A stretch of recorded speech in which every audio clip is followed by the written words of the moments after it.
There were a few supporters of typewriters. There was a great national fervour, as you can imagine. This is the 1966 press pass that took me to the inner sanctum of Wembley, and I was the only journalist to get into the dressing room after the final whistle.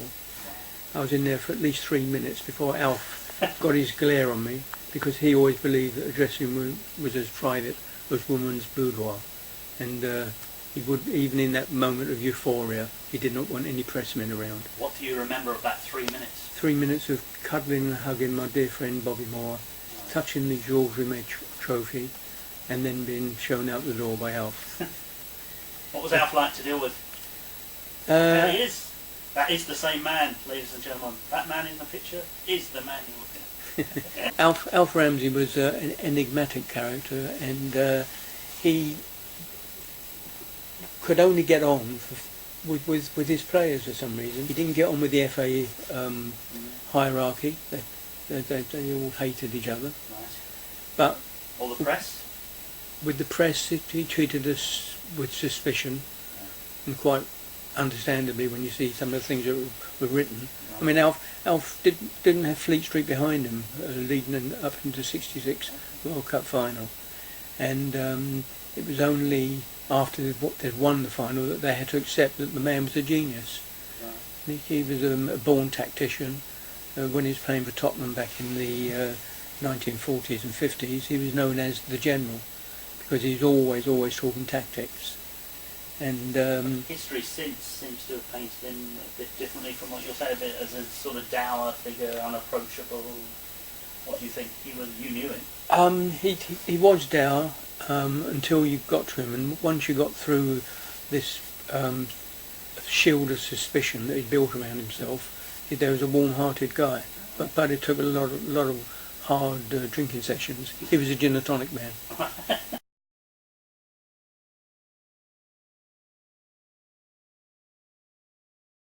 He was struck down by hepatitis, and it was serious enough for him to be in hospital for 5 weeks. And ask anybody who suffered from hepatitis, it drains you of all energy, and it takes you at least 2 years to get over it. So he performed miracles to get back into the England squad for the '66 finals. And people always say that he was dropped by Alf Ramsey. He was never ever dropped by Alf Ramsey. He got injured after 3 matches in the 1966 World Cup, and so he wasn't dropped. Alf just didn't want to change a winning team, so Jimmy didn't get his place back. He was never ever dropped. Jimmy had said to me 2 years before the '66 final that England would win it. Yeah. And Jimmy believed that because of home advantage. He said, we're going to play all our games at Wembley, he said, and that's going to give us enormous advantage. The teams coming over from South America are going to have more talent. But there was a school of thought that the best team didn't win, and the best team, I would say the consensus of opinion was Argentina. Oh. But they didn't have the temperament to go with their talent. I mean, they were magnificent footballers, but they lost it completely. There was the quarter-final when Ratin was trying to referee the match, and Herr Crichton, I think the referee was, and he wouldn't put up with it, and he sent him off because of arrogance, really. I didn't send him off for kicking anybody, just for trying to run the show.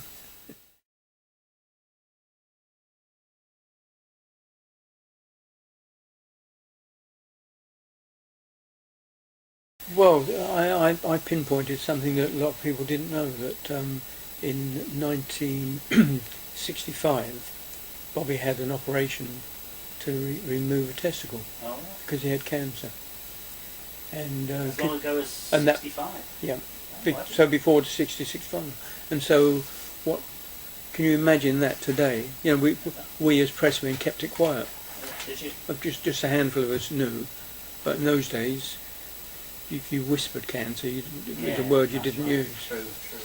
But, I didn't know that. But can you imagine how much a bigger hero Bobby would have been? You know, if they'd have known, I think it was 18 months after his operation, there he is lifting the Jules Rimet trophy, which was the World Cup.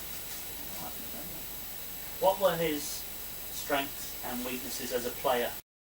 He must have had weaknesses. Well, his weaknesses were many. He was as slow as a cart horse. He couldn't head a ball, but he was the greatest reader of a game there's ever been, and he would be in the right position at the right time before anybody else had realised the position even existed. He was astonishing in being able to think ahead of what was actually happening. We mere mortals would be watching the ball, and Bobby would be looking for space. And he followed the advice that Malcolm Allison gave him as a 16-year-old. Just always say to yourself, what would I do if the ball came to me now? And that's a good thing for youngsters to know to do now. What would I do if the ball came to me now? So therefore you're prepared at all times. And Bobby was always prepared. You were there again, 4 years on, Mexico 1970. I consider myself blessed to have been at that tournament because it was the greatest World Cup finals of all time, without question. There's Brazil played England, and it was always remembered for the save that Banks made. A certain goal, somehow miraculously, Gordon went the complete width of the goal to make a save, and it was as though he'd suddenly become Clark Kent or Superman. It was astonishing. It lasted all of 7 seconds from Yazino crossing the ball to Pele heading it and Banks making a save. But I managed to write a book about it called Banks v Pele, and I did it with Gordon and Pele giving me their side of things. Oh. So for 7 seconds, and I turned it into a book. And that's how great the save was. And as a child, as a 12-year-old watching it, I was convinced that it hit the post. Yeah, well, nobody realised what had happened until we started watching the film later. It was absolutely astonishing. Pele was the greatest, but player in my lifetime that I've seen. But was he the greatest because he was also in the greatest team? Pele would have been the greatest no matter which team. He made teams great. My order would be Pele number 1, Maradona 2, disagree, and then the Nureyev of football, Alfredo Di Stefano. Oh right, okay. An absolute genius. He was so smooth, and he was an arrogant man, but because he was arrogant, it lifted him above everybody else on the pitch.